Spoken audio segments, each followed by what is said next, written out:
If they were not in an election year, lawmakers might be fixing America's fuel ethanol wreck instead of skewering consumers and hiding the damage.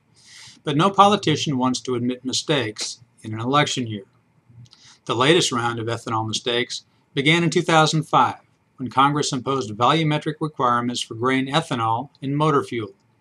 Congress compounded the mistakes in 2007 by sharply raising the mandate and specifying that a growing share of the requirement be met by cellulosic ethanol starting in 2010.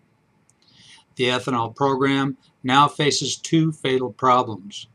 Because gasoline demand is flattened, the market soon won't be able to use ethanol in the growing amounts required. And because no one yet is producing cellulosic ethanol commercially, an escalating requirement is in place for material that barely exists. Eventually, Congress will have to mitigate these perversities by scaling back the ethanol requirement overall and trimming, if not eliminating, its cellulosic component. But doing so would amount to admission of costly error.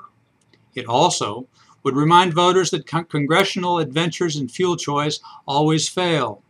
This won't happen in 2012. With help from the Environmental Protection Agency, Congress is tiptoeing around its fiasco.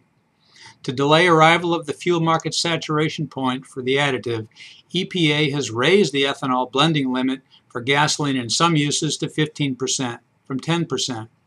This worries fuel suppliers and engine makers.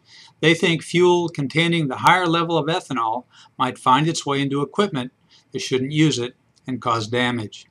So lawmakers from both political parties have introduced bills in both houses of Congress shielding the worried companies from liability.